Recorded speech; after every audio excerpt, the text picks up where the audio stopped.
Good day, everyone. My name is Josh Matthew Valencia. And I'm Villaflor, Velez. And for today, we will be reporting about globalization and pluralism, new challenges in ethics. So without further ado, let us get started. So globalization is defined as the erosion of national boundaries and the reduced significance of national governments, which means globalization challenges the traditional roles of nation-states as primary actors in political, economic, and cultural spheres.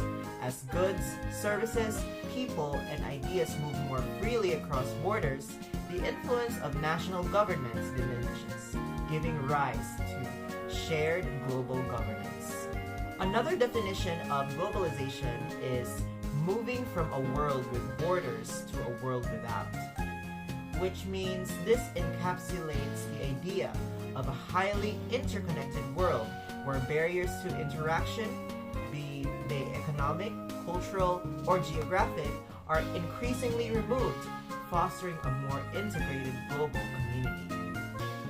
So moving on, nation-states will remain in existence, but they have to work together with other centers of power, such as the first one being the transnational corporations. Names like Google, Amazon, or Coca-Cola operate across borders, often holding more economic power than some nation-states. They play significant roles in shaping global markets and policies. The next one is the intergovernmental organizations. Organizations such as the United Nations or the World Trade Organization facilitate cooperation among countries to address global challenges like climate change, poverty, and security. The last one is the non-governmental organizations, or the NGOs. Some advocacy groups such as the Greenpeace or the Amnesty International provide grassroots solutions and amplify voices on issues like environmental conservation, human rights, and social justice, often working alongside or critiquing nation-states and corporations. And now, let us talk about John Schultz's 5 different interpretations of globalization. And the first one being internationalization. And this means as the intensification of cross-border relationship, and it fosters economic, cultural, and political interdependence among nations. For instance, international trade agreements and global supply chains reflect this interconnectedness. The next one is liberalization. So globalization promotes a borderless economy where restrictions on trade, investments, and migration are minimized, allowing for a free flow of goods, services, and capital. Examples include free trade zones and regional economic blocs like the European Union. And the next one is universalization. It is the blending of cultures, and it leads to shared practices, values, and symbols. For example, international events like the Olympics or the global reach of brands like McDonald's signify cultural synthesis.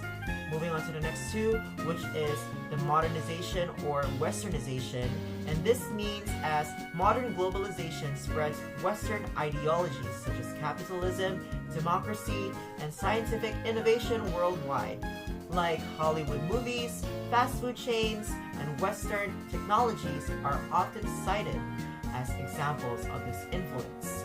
And the last one here is called the territorialization. And it is an increasingly globalized world. Social, economic, and political activities transcend physical boundaries. For instance, online communities, digital currencies, and global supply chains operate in a virtual space that is not tied to geography. So, global moral consciousness, it refers to the understanding that our actions have far-reaching consequences, not just locally, but also globally. Next is the adjusting to a wider view. So, globalization depends a shift towards considering diverse perspective and embracing pluralistic values, which can be difficult due to ingrained biases, cultural differences, and resistance to change. Next is the global ethics.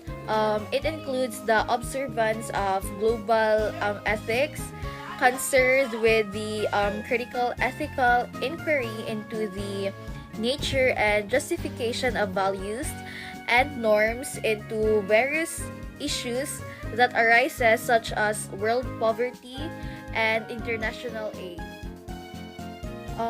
There are global problems or issues that requires a corresponding ethical considerations. So first here we have the global poverty.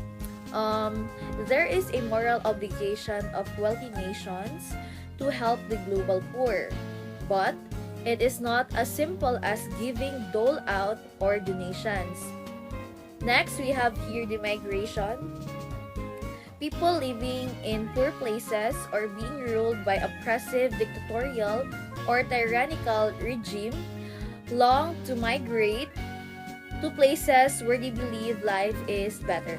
There is a moral duty of moral agents to protect or at least refrain from damaging the environment. The basis of the duty lies in the environment's intrinsic value, its goodness in itself.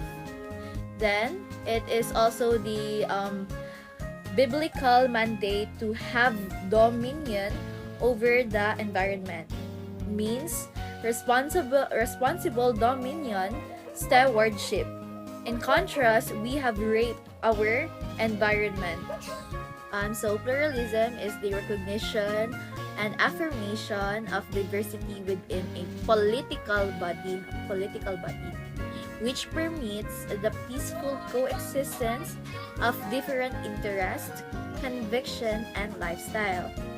So the fundamentalism, it refers to any sect or movement within a religion that emphasizes a rigid adherence to what is conceived of as the fundamental principles of its faith, usually resulting in a denouncement whoever who is not with them or against them, and therefore an enemy who should be piously killed, that is killed in the name of God.